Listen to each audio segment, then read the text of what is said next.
সবাইকে শুভেচ্ছা। আশা করি সবাই ভালো আছে। আমরা এই পর্যন্ত আমাদের কোর্সে প্রবাবিলিটি পর্যন্ত শেষ করেছি, ডিসক্রিট ডিস্ট্রিবিউশন শেষ করেছি, কন্টিনিউয়াস ডিস্ট্রিবিউশন শেষ করেছি। তো এখন আমরা যেটা আরম্ভ করব দুটো টপিক নিয়ে, সেটা হচ্ছে যে প্রেডিকশন নিয়ে আরম্ভ করব। যে কোনো একটা ইভেন্টকে কিভাবে প্রেডিক্ট করা যায়, যে কিছু একটা ঘটবে সেটা কিভাবে প্রেডিক্ট করা যায়। দুটো টপিক থাকবে এখানে। আজকে আমরা একটা দেখব স্যাম্পলিং অ্যান্ড এস্টিমেশন, এর নেক্সট টপিকটা হবে রিগ্রেশন। যাক, আজকেরটা আমরা দেখি স্যাম্পলিং অ্যান্ড এস্টিমেশন। তো এটার ব্যাপারটা হবে অনেকটা, এখানে দুটো ইস্যু থাকবে, একটা হচ্ছে স্যাম্পলিং আর একটা হবে এস্টিমেশন। আচ্ছা, ব্যাপারটা কি তাহলে প্রত্যেকটা একটু ইন্ট্রোডাকশন দিই। আমরা কোর্সের প্রথম দিকে দেখেছিলাম যে there are two types of statistics, descriptive statistics and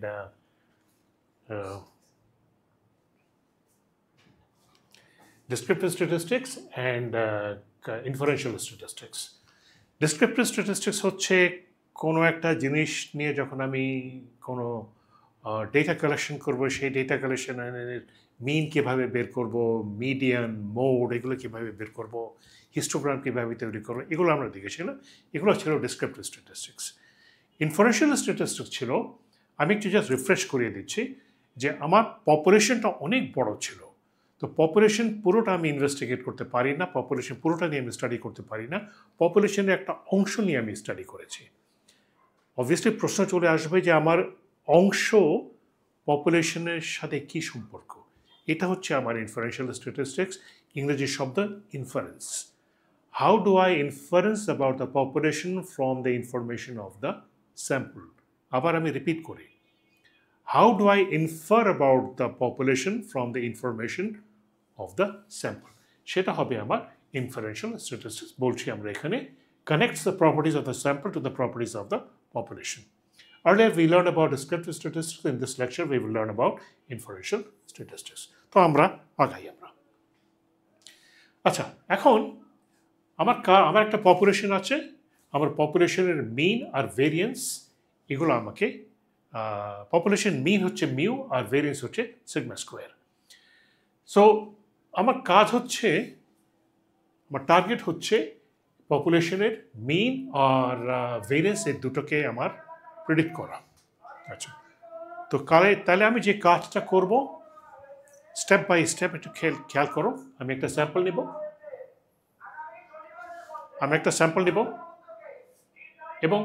এবং এই স্যাম্পলের আমি যত স্ট্যাটিস্টিক্স আছে এগুলো বের করবো, তার অর্থ মিন বের করবো, মিডিয়ান বের করবো, সব কিছুই আমি বের করবো। আমি এখানে দেখাচ্ছি, আমি স্যাম্পল নিয়েছি, স্যাম্পলের মিন বের করেছি, স্যাম্পলের আমি ভেরিয়েন্স বের করেছি, স্ট্যান্ডার্ড ডেভিয়েশন আমি বের করেছি।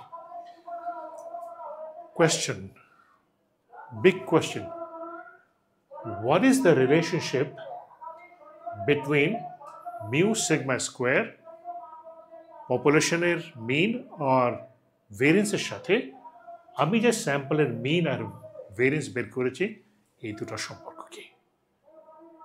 এইটা এখন আমার প্রশ্ন।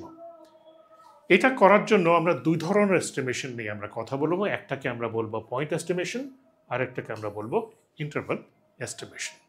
ওকে, প্লিজ বেয়ার উইথ মি।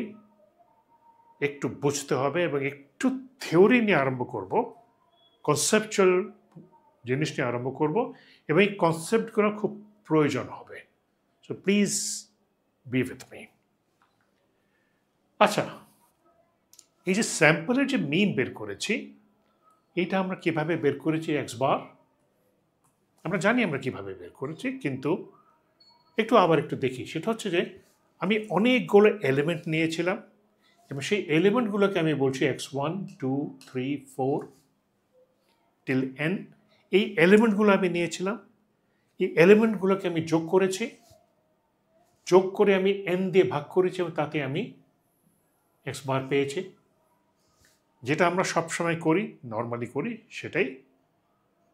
আচ্ছা, এখন একটা জিনিস একটু মনে করো, সেটা হচ্ছে এক্সপেক্টেড ভ্যালু অফ এক্স কিন্তু আমার মিন। এক্সপেক্টেড ভ্যালু অফ এক্স কিন্তু আমার মিন, এটা একটু মাথায় রাখো। আচ্ছা, we go ahead এই যে এক্স বারটা যে আমি বের করতেছি,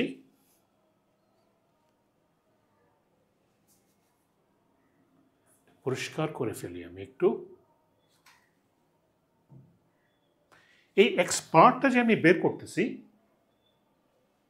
সব সময় এই জিনিসটা একটু মাথায় রাখো যে স্ট্যাটিস্টিক্সের অথবা প্র্যাকটিক্যালি কোনো রেজাল্ট বের করার আগে বা কোনো ডেটা কালেকশন করার আগে আমাকে আগে থেকেই একটা অ্যাসেসমেন্ট লাগবে যে আমি কি বের করতে যাচ্ছি। আমি একটু বুঝিয়ে বলছি। ধরো আমি টেম্পারেচার মাপবো, আমি যদি একটা রুমের টেম্পারেচার মাপি, তাহলে আমি যেই ধরনের থার্মোমিটার ব্যবহার করব আর একটা ওভেন যেখানে লোহা গলানো হচ্ছে, ওই ওভেনের টেম্পারেচার মাপবো। আমি কি দুই জায়গায় একই থার্মোমিটার ব্যবহার করব? না। সুতরাং আমি কি মাপতেছি সেটা আমাকে আগে থেকে জানতে হবে। আমি কি মাপতেছি সেটা আমাকে আগে থেকে জেনে ওইভাবে আমাকে আমার ডিভাইস চুজ করতে হবে এবং আমার অ্যানালিসিস মেথড ওইভাবে আমাকে প্ল্যান করতে হবে। আমার যদি কোনো লেন্থ মাপতে হয়, আমরা নিজেরাই জানি এটা, মানুষের হাইট মাপার জন্য আমি বলি 1.4 metre, 5 feet 7 inches, 5 feet 6 inches। কিন্তু কেউ যদি আমাকে জিজ্ঞেস করে যে এটা যে পয়েন্টারটা আছে অথবা যে এটাই আছে, এটার লেন্থ কত, কেউ কি এখানে বলবে যে এটার লেন্থ 0.2 মিটার? না, 20 সেন্টিমিটার বলবে। আমার স্কেল চেঞ্জ হয়ে গেছে, Therefore, আমি কি মাপতেছি ওটার উপর বেস করে আমাকে আমার ডিজাইন করতে হবে। সো যেটা আমি বলতে চাচ্ছি সেটা হচ্ছে যে আমি যে এই এক্স বারটা বের করব, আমি এভাবে বের করেছিলাম, অনেকগুলো ডেটা নিয়েছিলাম, অনেকগুলো ডেটা নিয়ে যোগ করে আমি এন দিয়ে ভাগ করেছিলাম এবং তাতে আমার মিন আসছে। এই মিনটা বের করার আগেই আমি প্রশ্ন করব, what am I expecting? In other words, what is the expected value of x bar? আমি কত আশা করতে পারি? তাহলে এই যে এক্সপ্রেশনটা আছে, এই এক্সপ্রেশনের দুই দিকে আমি এক্সপেক্টেড ভ্যালু নিয়ে ফেলবো, ম্যাথমেটিক্যাল এক্সপেক্টেড ভ্যালু আমি ম্যাথমেটিক্যালি নিয়ে ফেলবো। তাহলে আসবে আমার expected value of x bar is expected value of this whole quantity on the right hand side. তাহলে এই whole quantity on the right hand side আমার ভিতরে চলে আসবে expected value of x1, expected value of x2, 3, 4 like this. Once again, x1 হচ্ছে আমি যে প্রথম ডেটাটা নিয়েছিলাম সেটা হচ্ছে আমার x1, expected value of x1, এবং এখানে সে একই প্রশ্ন আসবে, আমি জানতে চাচ্ছি মোবাইল ফোনে কে কত খরচ করে, লেটস সে ফর এক্সাম্পল। আমি একজনকে কি জিজ্ঞেস করব বা একজনের কাছে জানতে চাইব সে মোবাইল ফোনে কত খরচ করে। জিজ্ঞেস করার আগেই আমি নিজেকে অ্যাসেস করতেছি যে সে কত উত্তর দিতে পারে। That is the expected value, expectation. তাহলে প্রথম ডেটা এক্সপেক্টেড ভ্যালু কত, আমরা আগেই দেখছি এক্সপেক্টেড ভ্যালু হবে আমার মিন মিউ। তার মানে আমি যে প্রথম ডেটা যেটা নিব, যদি প্রশ্ন করেছি এটা কত হতে পারে, আমি এক্সপেক্ট করব যে পপুলেশনের যে মিন হবে সে মিনটাই হতে পারে। তাহলে প্রথম ডেটার এক্সপেক্টেড ভ্যালু ইজ মিন, সেকেন্ডটাও mu mu mu mu mu, therefore expected value of x bar is mu. এটা একটু বোঝা দরকার। সেটা হচ্ছে যে আমার একটা পপুলেশন আছে, পপুলেশনকে আমি স্টাডি করতে পারতেছি না, আমি একটা স্যাম্পল নিয়েছি, সেই স্যাম্পলের মিন আমি বের করতেছি, আমি মিন বের করার আগে প্রশ্ন করতেছি আমি কত পেতে পারি, উত্তর হচ্ছে যে আমি পপুলেশনের যে মিনটা থাকবে ওইটাই আমি পেতে পারি, ওটাই আমি পাবো। That's my expectation. হবে কিনা সেটা পরের কথা। So this is the mathematical expectation, this is the mathematical expectation. And variance কত হবে? ভেরিয়েন্স একইভাবে সব কিছু করলে আসবে variance of x bar. Variance of x বারটা একটু বোঝাতে হবে যেটা কি, আসতেছে আমি একটু পরে। Variance of x bar will be sigma square by n. Once again, sigma square is the variance of the population, R n হচ্ছে আমি স্যাম্পল সাইজ কত আমার। এবং এগুলো হচ্ছে আমার এই যে আমার ভেরিয়েন্স অফ এক্স বার বের করেছি are expected value of x bar বের করেছি, এগুলোকে আমরা বলি পয়েন্ট এস্টিমেটার্স। কেউ যদি আমাকে জিজ্ঞেস করে আমি স্যাম্পল বের করে স্যাম্পলের মিন বের করেছি আমি এক্স বার, স্যাম্পলের স্ট্যান্ডার্ড ডিভিয়েশন আমি বের করেছি এস স্কোয়ার, কেউ যদি আমাকে জিজ্ঞেস করে পপুলেশনের মিন কত হবে, আমি ওই এক্স বার বলবো। আসছে এখানে প্রশ্ন আসবে এখানে, আশা করি সেই প্রশ্নের উত্তর আমি দেব। আর আমি সিগমা স্কোয়ার এস স্কোয়ার আমি বের করেছি। কেউ যদি প্রশ্ন করে যে পপুলেশনের ভেরিয়েন্স কত হবে, আমি ওই এস স্কোয়ার বলবো। ওকে, নাও what do ex bar and variance of x bar mean? বের তো করলাম expected value of x bar R variance of x bar, what do they mean? Conceptually একটু বুঝতে হবে। Recall, x bar is the mean, x bar হচ্ছে একটা মিন, আর ex হচ্ছে কিন্তু মিন, ইএক্সও কিন্তু মিন। তাই যদি হয় তাহলে ইএক্স পার্টটা কি? এক্স বার মিন, ইএক্স হচ্ছে আমার মিন। দেখলে মনে হচ্ছে mean of the means, mean of the means. হ্যাঁ, আসলে তাই, আমরা মিন অফ দ্য মিনস বের করতেছি। এবার এটা কিভাবে বের হচ্ছে? শুনতে খুব কমপ্লিকেটেড মনে হলো, কিন্তু আসলে কিন্তু ব্যাপারটা তাই হবে। আমার পপুলেশন সম্পর্কে অ্যাসেসমেন্ট করতে বলা হয়েছে, স্টাডি করতে বলা হয়েছে। আমি কি স্যাম্পল একটাই নেব? না। তাহলে আমি যেটা এখানে দেখাচ্ছি, প্রথম স্যাম্পল আমি নিয়েছিলাম, মিন হচ্ছে আমার এক্স বার 1, আরও স্যাম্পল নেব আমি। সেকেন্ড স্যাম্পল নিয়েছি, মিন এক্স বার 2, থার্ড স্যাম্পল মিন এক্স বার 3, ফোর্থ মিন এক্স বার 4, এবং এভাবে আমি এন স্যাম্পল নিয়েছি, মিন এক্স বার এন। অনেকগুলো স্যাম্পল নিয়েছি আমি। আমরা সাধারণত স্টাডি যখন করব আমরা অনেকগুলো স্যাম্পল নিয়েই আমরা স্টাডি করি। তোমরা যারা ল্যাবে কোনো এক্সপেরিমেন্ট করেছো, ফিজিক্সের এক্সপেরিমেন্ট অথবা অন্য কোনো, তুমি জানো তোমরা 3টা রিডিং নাও, 5টা রিডিং নাও। ওকে, সো আমি অনেকগুলো রিডিং নিয়েছি। প্রথম স্যাম্পলের মিন x bar 1, second x bar 2, x bar 3, 4 till n. Okay, so what is happening? We have population with a mean mu, the mean that we want to estimate. To estimate mu, we have taken several samples from the population. We have taken several samples from the population.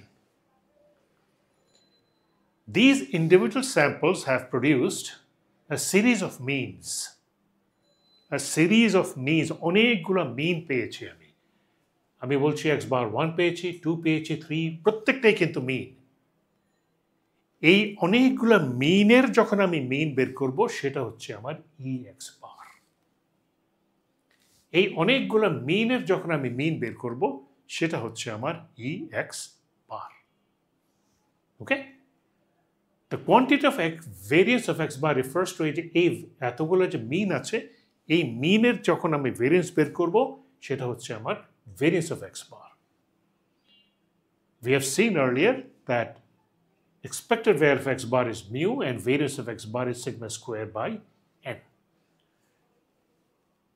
Expected value of x bar is the mean of the population mu, or variance of x bar is sigma square, which is the mean, which is the standard deviation of the population divided by n. Put things in perspective. একটু লম্বা কথাবার্তা আছে কিন্তু খুব important. We are attempting to estimate the mean of the population, mu. এটা বের করতে চাচ্ছি আমি, estimate করতে চাচ্ছি। Based on the information we have obtained so far, if we are asked to estimate যা করেছি আমরা, কেউ যদি আমাকে বলে যে মিউ কত, আমি ওই যে EX বার বের করেছি, EX বার বের করে ফেলেছি, ওইটাই আমি বলবো যে পপুলেশন যদি আমি স্টাডি করতে পারতাম তাহলে আমি এই মিনটাই আমি পেতাম। কেউ যদি আমাকে জিজ্ঞেস করে যে পপুলেশনের ভেরিয়েন্স কত, তাহলে আমি যে অনেকগুলো মিনের যে ভেরিয়েন্সটা বের করেছি ওখান থেকে আমি বলবো n variance of x bar. কারণ আমরা দেখেছি variance of x bar was sigma square by n, আমরা একটু আগেই দেখেছিলাম। এখান থেকে আমি পাচ্ছি that sigma square is n times variance of x bar. Okay, these are called point estimators. Point, এক পয়েন্ট। কেউ যদি একটা ডেটা চায় যে পপুলেশন মিন কত হবে, আমি এটাই বলবো। আর কেউ যদি একটা ডেটা চায় যে পপুলেশনের ভেরিয়েন্স কত হবে, আমি এটা বলবো। ওকে,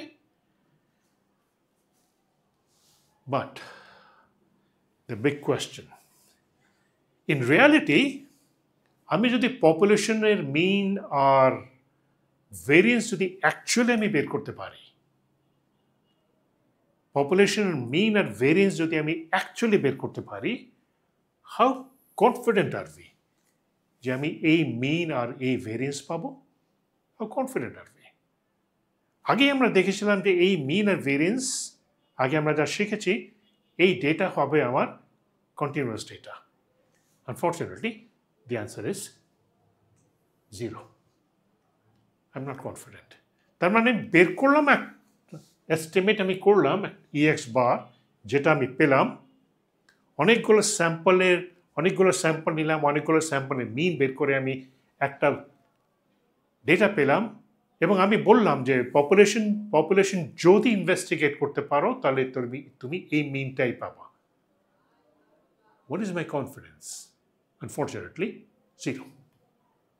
Unfortunately, 0. Therefore, আমি কি করব?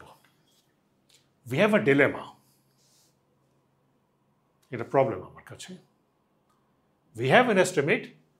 Unfortunately, we are not confident about our estimate. We are not confident about our estimate. Therefore, আমার কি করতে হবে? আমার যেটা করতে হবে সেটা হচ্ছে যে, খেয়াল করে শুনুন একটু কি বলছি। আমি যে মিনগুলা বের করতেছি, এই মিনগুলার একটা ডিস্ট্রিবিউশন বের করতে হবে। যে ডিস্ট্রিবিউশন অনেক ক্ষেত্রে এরকম কিছু একটা হবে। ওকে, এবং তারপরে আমি বলবো যে এখানে আমি একটা এস্টিমেট বের করব, একটা লো এস্টিমেট বের করব, একটা হাই এস্টিমেট বের করব, যেটাকে জাস্ট আমি বলছি এক্স মিউ 1 আর মিউ 2, যেটা মাঝখানের একটা এরিয়া থাকবে প্রবাবিলিটি। জাস্ট এখানে আমি একটা এক্সাম্পল দিয়েছি 95%। সো আমি দুটা রেঞ্জ বের করব, মিউ 1 মিউ 2, দুটা রেঞ্জ আমি বের করব। আর অ্যাজ এন এক্সাম্পল মাঝখানের এরিয়া হবে 0.95, এবং এখন আমি বলবো যে আই এম 95% কনফিডেন্ট যে তুমি যদি পপুলেশন এস্টিমেট করতে পারো তাহলে তুমি মিন এই দুটার মাঝখানে পাবা। প্রসেসটা আমি আবার বোঝাই। আমি অনেকগুলো স্যাম্পল নিচ্ছি, অনেকগুলো স্যাম্পল নিয়ে যদি আমি এক্স বার বের করেছিলাম অনেকগুলো, সেই এক্স বারের আমি একটা ডিস্ট্রিবিউশন তৈরি করলাম। ডিস্ট্রিবিউশন তৈরি করে আমি দুটো ভ্যালু বের করব, মিউ 1 মিউ 2, এবং মাঝখানে একটা এরিয়া থাকবে। আমি জাস্ট অ্যাজ অ্যান এক্সাম্পল 0.95 বলছি, 0.9 হতে পারে, 0.99 হতে পারে, তাহলে আমি 0.95 যদি হয়, তাহলে এখন আমি বলবো যে তুমি যদি পপুলেশন ইনভেস্টিগেট করতে পারতা, আমি 95% শিওর যে তুমি μ1 μ2-র মাঝখানে তোমার মিউটা পাবা। আশা করি ধরাতে পেরেছি। Okay? So we would like to estimate μ1 μ2 based upon a confidence. As an example, we would like to say that we are 95% confident that the mean of the population is between μ1 and μ2. Okay? All right. Big step. This finishes like part 1, and in part 2 we are going to jump to something big, central limit theorem. Okay? এমন serious theorem শুনলেই একটু ভয় লাগে, এমন serious কিছুই না। ওকে, serious কিন্তু ওরকম আমরা অত ম্যাথমেটিক্সের ভিতরে যাব না, আমরা অ্যাপ্লিকেশন সাইডেই আমরা থাকবো। সো যেটা বলছিলাম, we have a plain set of means. আমি অনেকগুলো মিন জোগাড় করেছি, x1 2 3 and from the population we would like to estimate a range μ1 μ2 based upon a confidence. For this to happen, we would like to know the distribution of x bar, this possible some distribution of x bar. Okay? Decide upon a confidence level. The confidence level টাকে আমি এখানে লিখছি 100 into 1 minus alpha %। কাজ আছে, কারণ আছে, আমি এভাবে লিখেছি কেন। We will learn about this form shortly. Decide upon two values μ1 μ2, যে কথাগুলো একটু আগে আমি বলে আসছি, দুটো ভ্যালু আমি ডিসাইড করব, so that মাঝখানের area is 100 into 1 minus alpha. Okay? To accomplish this, the first issue that we need to resolve is the distribution of the means. এই যে x বারের ডিস্ট্রিবিউশনটা কি, আগে তো এইটা একটু রিজলভ করতে হবে, এবং এইটাকে বলা হয় স্যাম্পলিং ডিস্ট্রিবিউশন। এই টপিকটাকে বলা হয় স্যাম্পলিং ডিস্ট্রিবিউশন। আমি একটু এখানে সবার জন্য না, আই হোপ সবার জন্য, তবে তোমাদের কয়েকজনের জন্য আমি একটু কিছু কথা বলতে চাই। সেটা হচ্ছে যে আশা করি তোমরা ভবিষ্যতে আরও হায়ার স্টাডিজে যাবা। ইয়েস যাবা তোমরা, ইয়েস যাবা তোমরা। তোমরা যখন হায়ার স্টাডিজে গিয়ে যখন তোমরা আরও হাই এন্ডের রিসার্চ করবা, তখন তোমাদেরকে ডেটা কালেকশন করতে হবে। ওকে, ডেটা কালেকশন করে এখানে যে কথাগুলো আসছে, এটাই কিন্তু এই প্রশ্ন আসবে কিন্তু, যে তুমি তো ডেটা কালেকশন করেছো স্যাম্পলের উপরে, তাহলে পপুলেশন সম্পর্কে তুমি কি বলতে পারতো? এই যে ডেটা কালেকশন করেছো না, ডেটা কোথায় কোথায় কালেক্ট করবা, ডেটা সাইজ কি, কত বড় ডেটা হবে, কতক্ষণ ধরে কালেক্ট করবে, সব কিছু কিন্তু এই স্যাম্পলিং ডিস্ট্রিবিউশনের ভিতরে আসবে। আর যদি তোমরা যদি সোশ্যাল সায়েন্স আর মেডিকেলে হয়ে থাকো, তাহলে প্রবলেমটা এক ধরনের, আর তোমরা যদি ইঞ্জিনিয়ারিংয়ে হয়ে থাকো, তাহলে প্রবলেমটা অন্য ধরনের। সোশ্যাল সায়েন্স আর মেডিকেল সায়েন্সের ভিতরে যদি হয়ে থাকো, তোমাদের প্রবলেমটা বেশিরভাগই হবে যে কতক্ষণ ধরে, কয় মাস ধরে আমি ডেটা কালেক্ট করব, কতজন পেশেন্টের ডেটা কালেক্ট করব, কতজনের কাছে গিয়ে আমি জিজ্ঞেস করব যে তোমার বিহেভিয়ার সম্পর্কে। আর ইঞ্জিনিয়ারিংয়ে যদি হয়, ফিজিক্সে যদি হয়, আমার শুধু লেন্থ অফ দ্য ডেটা শুধু না, আমার ডেটা কালেকশন ফ্রিকোয়েন্সি আমাকে জানতে হবে, যে আমি প্রতি সেকেন্ডে কতগুলো করে আমি ডেটা নিব, সেটা অন্য ব্যাপার। ওকে, কিন্তু জাস্ট এইটা আমি একটু বলে রাখতে চাই তোমাদেরকে, যে তোমরা যারা ওই দিকে যাবা, এবং আবার বলছি আশা করি তোমরা যাবা, এই sampling is a course by itself. এটা এত কমপ্লিকেটেড, আর এটার পিছনে এই পরিমাণ অঙ্ক আছে, এবং বেশ গভীরে গিয়ে অঙ্ক। করার কোনো উপায় নেই, ভয় পাওয়ার কোনো উপায় নেই। যদি কামড় দিতে হয়, কামড় দিবা। জাস্ট আমি বোঝাতে চাচ্ছি আর কি, যে এটা এত ব্যাপক যে টপিকটা। ওকে, ভয় দেখাচ্ছি না, জাস্ট মেন্টালি প্রিপেয়ার করছি। Okay, don't be afraid. If you have to jump, no choice. Okay, okay, তাহলে একটা ব্যাপারটা বোঝাই একটু কি কি বলতে চাচ্ছি। সেটা হচ্ছে যে ধরো আমার কাছে একটা ডিস্ট্রিবিউশন আছে, ডিস্ট্রিবিউশনটা আমি এভাবে লিখেছি এবং এটা ম্যাথমেটিক্সে না বলে আমি জিনিসটা এভাবে বলি। ধরো আমার কাছে 10,000 ছোট ছোট কাগজের টুকরো আছে, 10,000 ছোট ছোট কাগজের টুকরো আছে, 1,000 টুকরোর উপরে 0 লেখা, 1,000-এ 1 লেখা, 1,000-এ 2 লেখা, so on and so forth, এবং এই 10,000 সব মিক্স আপ করা। Okay, so this is my population now, this is my population. আমি যেটা করতে চাচ্ছি, এখান থেকে আমি 50টা স্যাম্পল নেব। একটু আগে বলেছিলাম যে অনেকগুলো স্যাম্পল নেব, আমি 50টা স্যাম্পল নেব, এক একটা স্যাম্পল সাইজ হবে আমার 10। প্রথমে আমি 10টা কাগজের টুকরা নেব, আমি দেখব যে এই 10টা কাগজের টুকরার মিন কত, আবার ফেলে দেবো, মিক্স করবো, আবার নেব, মিন কত, আবার নেব, মিন কত। So this is what is happening. প্রথম স্যাম্পলের মিন পেয়েছি আমি 4.4, তারপর 3.2, 3.1, so so. So these are the 50 means that I have found. These are the 50 means. Okay, এটা হচ্ছে আমার পপুলেশনের মিন। প্রশ্ন হচ্ছে এই যে আমি স্যাম্পলের মিন, এই স্যাম্পলের ডিস্ট্রিবিউশন পপুলেশনের ডিস্ট্রিবিউশনের সাথে কি কোনো সম্পর্ক আছে? প্রথম প্রশ্ন হচ্ছে যে আমি কি চাইবো যে কোনো সম্পর্ক থাকুক? তোমাদের মাথায় প্রথম আইডিয়াটা আসতে পারে যে হ্যাঁ, সম্পর্ক আছে। আমি বলবো যে না, আমি যদি আমার স্টাডিটা এভাবে ডিজাইন করতে পারি যে পপুলেশন যাই থাকুক না কেন, আমি যেভাবে স্যাম্পলিং করব, যেভাবে আমার ডেটা কালেকশন করব, পপুলেশন যাই থাকুক না কেন, আমি এটার উপর বেস করে আমার ডিসিশন নেব। আসলে আমি তাই করব। পপুলেশন যাই থাকুক না কেন, ইররেসপেক্টিভ, আমি আমার স্টাডি এভাবে ডিজাইন করব যাতে পপুলেশন থেকে জিনিসটা ডিট্যাচ হয়ে যায়। ওকে, ডিট্যাচ হয়ে যায়।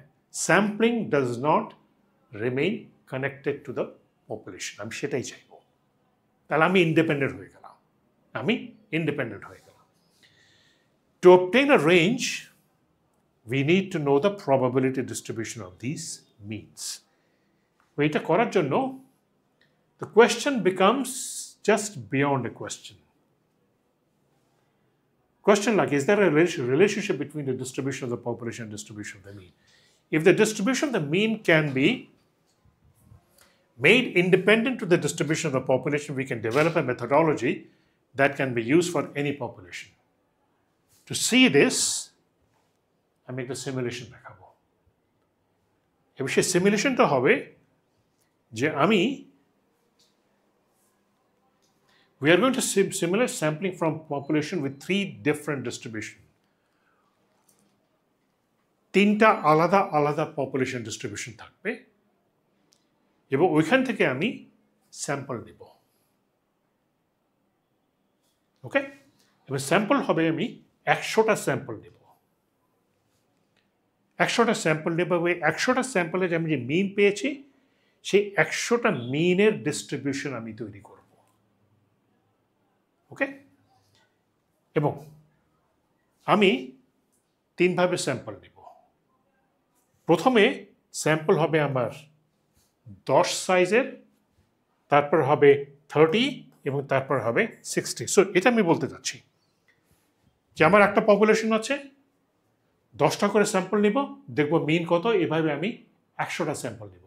আবার আমি 30টা করে নিব, দেখব মিন কত, 100টা মিন ডিস্ট্রিবিউশন তৈরি করব 60। আই থিঙ্ক ইউ আন্ডারস্ট্যান্ড ওরা, বুঝতেছো আমি কি বলতেছি? সো আমার পপুলেশন ডিস্ট্রিবিউশন হবে আমার এরকম, এক্সপোনেনশিয়ালি ডিস্ট্রিবিউটেড পপুলেশন আমার, এক্সপোনেনশিয়ালি ডিস্ট্রিবিউটেড পপুলেশন। এখান থেকে আমি 10 সাইজের 100টা স্যাম্পল নিয়েছি, 10 সাইজের 100টা স্যাম্পল নিয়েছি, ওই 100টা মিনের আমি ডিস্ট্রিবিউশন বের করেছি এবং এভাবে আমার শেপ আসছে। 30 সাইজের 100টা স্যাম্পল নিয়েছি, 100টা স্যাম্পলের মিন বের করেছি, ডিস্ট্রিবিউশন এরকম 60, exponential distribution 10, 30, 60। Next, uniform distribution. 10, 30, 60. Uniform distribution 10, 30, 60. Finally, এই ডিস্ট্রিবিউশনটা নিজেই তৈরি করেছি, এটাকে আমরা বলি bimodal distribution.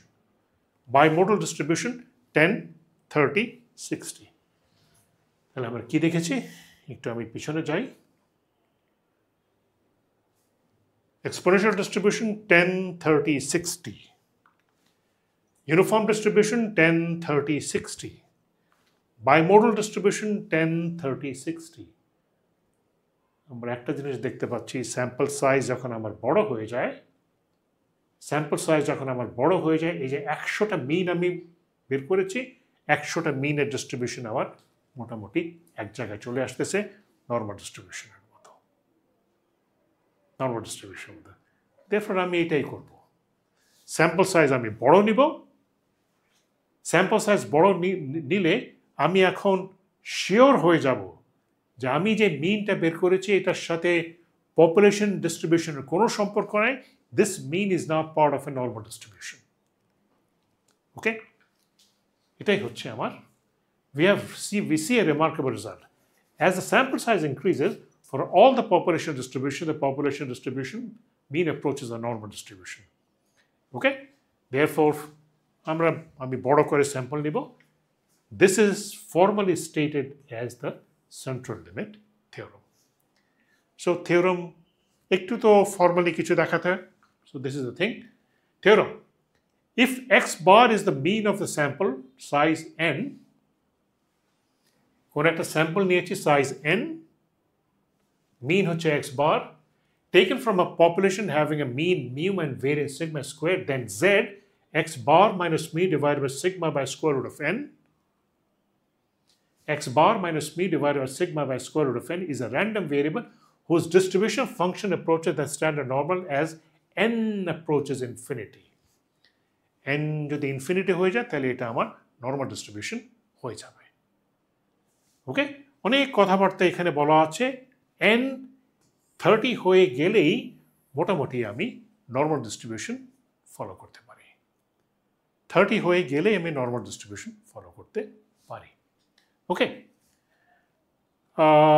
Okay, if the random sampling is done in the, এটা আর একটা কথা, যে আমি যদি আগে থেকে জানি যে আমার পপুলেশনটা নর্মালি ডিস্ট্রিবিউটেড, আমি এতক্ষণ ধরে বলছিলাম যে পপুলেশনের ডিস্ট্রিবিউশন সম্পর্কে আমি জানি না, কিন্তু যদি এটা আমি জানি যে পপুলেশন আমার নর্মালি ডিস্ট্রিবিউটেড, তাহলে আমার স্যাম্পল সাইজ যাই হোক না কেন, আমার স্যাম্পল মিন আমার নর্মাল ডিস্ট্রিবিউশন ফলো করে, 30-এর ছোট হলেও আমার নর্মাল ডিস্ট্রিবিউশন ফলো করবে। We go ahead and apply this knowledge to solve some problems. Okay. If a 1 gallon of paint covers on an average, painted can, বাসায় রং করি আমরা, 513.3 square feet with a standard deviation of 31.5 square feet. এই প্রবলেমের ভিতরে আমরা তিনটা information খুঁজব, মিন খুঁজব, standard deviation খুঁজব, আর sample size খুঁজব। মিন খুঁজব, standard deviation খুঁজব, আর sample size খুঁজব। ওকে, so মিন হচ্ছে আমার 513.3 স্কোয়ার ফিট, স্ট্যান্ডার্ড ডিভিয়েশন হচ্ছে আমার 31.5 স্কোয়ার ফিট, আর স্যাম্পল সাইজ হচ্ছে আমার 40। প্রশ্ন হচ্ছে, এই ক্যান পেইন্টের আমি একটা ক্যান নিয়েছি, প্রশ্ন হচ্ছে যে এই ক্যান 510 থেকে 520 স্কোয়ার ফিটের ভেতরে কভার করবে, হোয়াট ইজ দ্য প্রবাবিলিটি?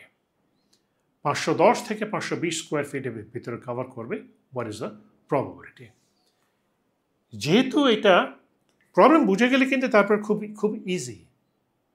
ওকে, যেহেতু আমার স্যাম্পল সাইজ 30-এর চেয়ে উপরে আছে, আমি নর্মাল ডিস্ট্রিবিউশন ফলো করব, মিন দেওয়া আছে, স্ট্যান্ডার্ড ডিভিয়েশন দেওয়া আছে। So x bar minus mu divide by sigma by square root of n, 510 minus 513.3 divided by 31 by square root of 40 minus 0.666, Z2 520 minus 513, 520 minus 513.3 divided by 31.5 divided by square root of 40, 1.34. Probability Z bar between negative 0.0666 to between 1.34 এবং probability 6.6533. Therefore, so here's the thing. আমি জানি যে আমি যে রং ব্যবহার করতেছি সেই রং কে জানানো হয়েছে on an average 513.3 square feet cover করে with a standard deviation of 31.5. আমি 40টা এরকম পেইন্ট নিয়েছি, স্যাম্পল নিয়েছি। প্রশ্ন হচ্ছে যে 40টার মিন আমার এই রেঞ্জের ভিতরে থাকবে, what is the probability? 0.6533. A manufacturer of automobile battery claims that the life of its battery has a mean life of 54 months, with a standard deviation of 6 months. A customer group decides to check the claim by purchasing 50 batteries, mean, standard deviation, n, subjecting them to a test. What is the probability that the sample mean life 52 months or fewer? So, এখন simple. X bar less than 52, Z bar, X minus mu divided by sigma by square root of n. X bar is 54, mu, X bar is 52, A52, mu is 54, sigma is 6, Rn is 50. Z less than -3, normal table থেকে I come 0.0013. আচ্ছা, এইটা একটু দেখতে হবে। Wire bonding process is set to be in control of the mean pull strength is 10 pounds. এই যে electric wire যে তৈরি করা হয়, ইলেকট্রিক ওয়্যার যখন বেলেট থেকে বের করে পুশ করে অথবা পুল করে যখন বের করে এক জায়গায় গিয়ে যখন শেষ হয়ে যায়, এটাকে আবার জয়েন্ট করতে হয়, ওই জায়গা নিয়ে একটু অঙ্ক করা হচ্ছে। বলা হচ্ছে যে wire bonding process is control of the mean pull strength are normally distributed with the standard deviation of 1.5। Standard deviation বলা আছে, standard deviation of 1.5 pound. Okay? Periodically random sample size of 4 is taken. এটা strength কত এটা check করার জন্য আমি test করব, এবং এটা টেস্ট করার অর্থ হচ্ছে এটাকে টেনে ছেড়ে ফেলতে হয়, এটাকে টেনে ছেড়ে ফেলতে হবে। যেহেতু টেস্টটা ডিস্ট্রাকটিভ টেস্ট, আমি স্যাম্পল সাইজ অনেক বড় নিতে পারবো না, কারণ অনেকগুলো তার তো আমি ছিড়ব না। দেখুন, আমি মাত্র 4টা আমি নিয়েছি। কিন্তু যেটা বলা আছে that the pull strength measurements are normally distributed, আমাকে বলে দেওয়া আছে যে pull strength measurement is normally distributed. যেহেতু নর্মালি ডিস্ট্রিবিউটেড, যেহেতু আমার স্যাম্পল সাইজও আমার ছোট, তারপরে আমি নর্মাল ডিস্ট্রিবিউশন ব্যবহার করবো, কারণ আমার পপুলেশন সম্পর্কে বলা আছে ইটস নর্মালি ডিস্ট্রিবিউটেড। সো প্রশ্ন হচ্ছে that mean is less than 7.75 pound, x bar less than 7.75, z bar x bar minus mu divided by sigma by square root of n, x bar 7.75, mean is 10, sigma 1.5, square root of 4, less than this 0.0013. Second part শেষ করলাম। এখানে আমরা এখন এস্টিমেশনে আসব। In the last module, the population mean and standard deviation were known, and we wanted to predict the outcome of the sample. In this module, we are going to turn the table around. We will conduct one sample. আমি একটা sample নেব, কারণ এর আগে আমি 40টা can নিয়েছি, এর 4টা নিয়েছি, অনেকগুলো স্যাম্পল নিয়েছি। এখন যেটা আমি করবো, আমি একটা স্যাম্পল নেব। একটা স্যাম্পল নিয়ে আমি একটা ডেটা নেব। একটা ডেটা নিয়ে এখন আমি প্রশ্ন করবো, আচ্ছা পপুলেশনে কি হতে পারে। ওকে, we will conduct one sample. Based on the outcome of the sample, we will predict the properties of the population.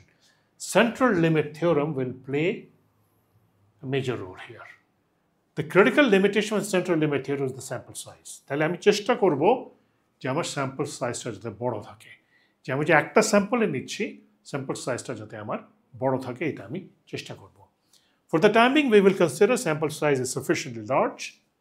প্রথমে আমি ধরে নেব স্যাম্পল সাইজটা বড়, পরে আমি দেখব স্যাম্পল সাইজ ছোট হলে আমার কি করতে হবে।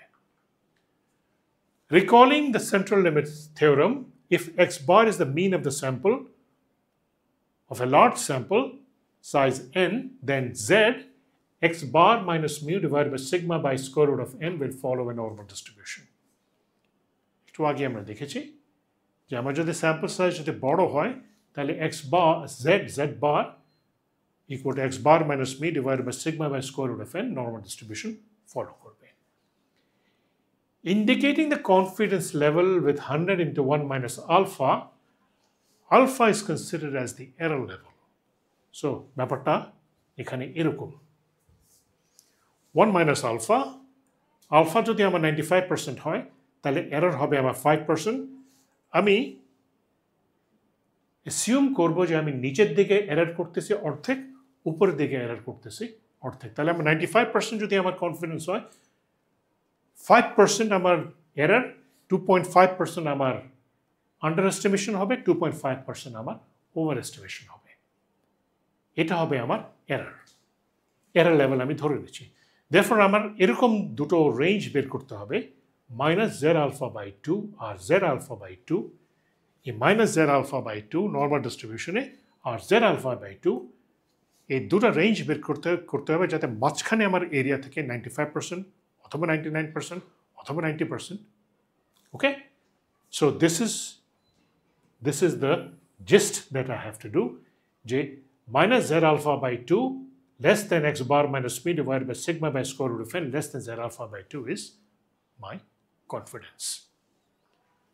Okay, so indicating xl as the low estimate and xu as the high estimate, bottom line, this is what happens.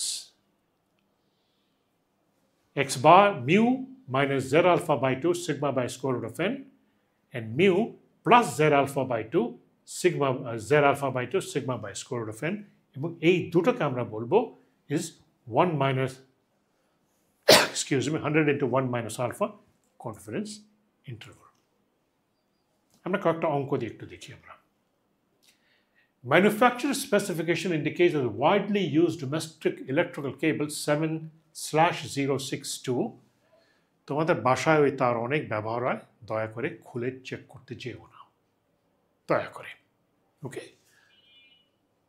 ইলেকট্রিশিয়ানকে যে জিজ্ঞেস করলে সে বলতে পারবে যে 7/062 মানে কি, তাকে ওগুলার বলা দরকার, কোনো ভয়ঙ্কর কিছু না, বলা দরকার। Has a current rating of 30 amperes, এই তারের current rating 30 amperes. While conducting test, 33 samples were taken through a burn test. Burn test সম্পর্কে এটা বলা দরকার যে এই তার যখন চেক করা হয়, আমাদের দেশেও করে, বাই ল করতে হয়, যখন কোনো বড় বড় বিল্ডিং বানানো হয় তার টেস্ট করতে হয়, এবং যখন ম্যানুফ্যাকচারিং করা হয় তখনও মাঝে মাঝে স্যাম্পল পাঠাতে হয়, টেস্টিং করতে হয়। টেস্টিংয়ের যে প্রসিজার সেটা হচ্ছে যে 1 মিটার তার নেওয়া হবে, 1 মিটার তার নিয়ে 220 ভোল্টের দিয়ে আমি কারেন্ট পাস করবো এটার ভেতর দিয়ে, এবং কারেন্ট আমি আস্তে আস্তে বাড়াতে থাকবো যতক্ষণ পর্যন্ত না আমার কারেন্ট তারটা পুড়ে যায়। সো এটা হবে একটা আমার যেটাকে আমরা বলি বার্ন টেস্ট বলি, আমরা তারটাকে আমরা ইচ্ছা করে পুড়িয়ে ফেলি। ওকে, সো দেখা গেছে it was found that the mean current rating was এই 33টা স্যাম্পলের 30.68। আমি একটা স্যাম্পল নিয়েছি, একটা স্যাম্পলে ছিল আমার 33টা তার ছিল, বার্ন টেস্টের থ্রুতে গিয়েছি, একটা স্যাম্পলের মিন আমি পেয়েছি 30.68, স্ট্যান্ডার্ড ডিভিয়েশন পেয়েছি আমি 1.8। এটার উপর বেস করে আমাকে বলা হচ্ছে যে পপুলেশনের 95% ইন্টারভ্যাল বের করতে হবে আর 99% কনফিডেন্স ইন্টারভ্যাল বের করতে হবে।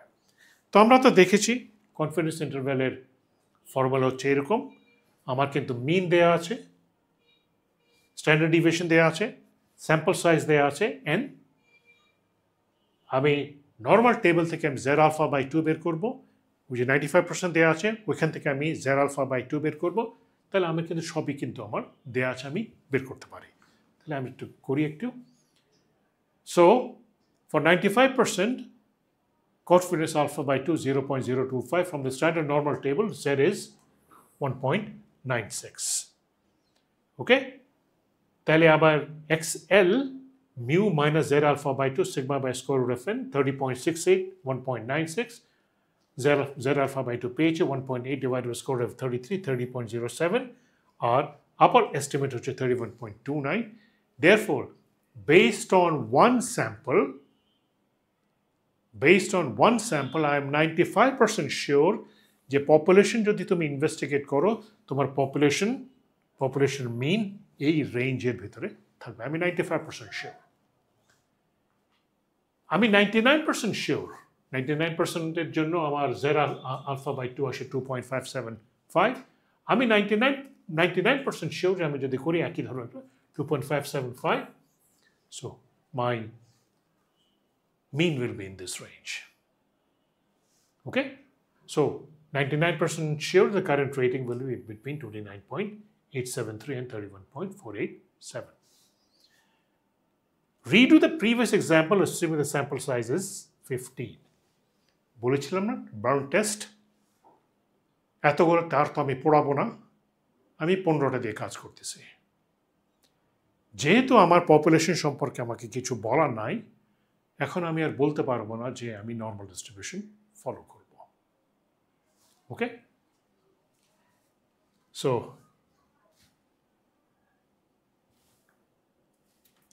আমরা যেটা ব্যবহার করব সেটাকে বলা হয় স্টুডেন্টস টি ডিস্ট্রিবিউশন ব্যবহার করব, এবং এই স্টুডেন্টস এসটা বড় হাতের। ওকে, এটা একজনের নাম, এই জন্য আমরা এটা এসটা সবসময় বড় হাতের লিখব। টি ডিস্ট্রিবিউশন, এই টি ডিস্ট্রিবিউশন ব্যবহার করার জন্য আমার স্যাম্পল সাইজ হবে আমার 15, এবং 15 থেকে 1 মাইনাস করে ডিগ্রি অফ ফ্রিডম হবে আমার 14। তো আমি একটু টি ডিস্ট্রিবিউশনটা একটু আমি দেখাই। টি টেবিল বলা হয় এটাকে। সো এটা হবে আমার টি টেবিল, এবং এখানে কিন্তু আমার সবই আছে। এতক্ষণে আমরা ব্যবহার করতেছিলাম এই রোটা ব্যবহার করে 95 আর 99, এই দুটো আমরা ব্যবহার করছিলাম। তাহলে এখন আসবো আমি আমার degrees of freedom, cumulative probability 2 tails df লেখা আছে, ডিগ্রিজ অফ ফ্রিডম। তাহলে আমি এখন ডিগ্রিজ অফ ফ্রিডম লেখা আছে, আমি এই লাইনে আসবো 14 লাইনে এসে আমি এখানে খুঁজবো, সরি একদিকের আমার এরিয়া 0.025, আমি এখানে খুঁজবো 2.145, আর এখানে খুঁজবো আমি 2.977। ওকে, এই দুটো ভ্যালু আমার লাগবে। Let's go back to the problem. 95 confidence alpha equals 0.05, t table degree of freedom is t alpha by 2.145.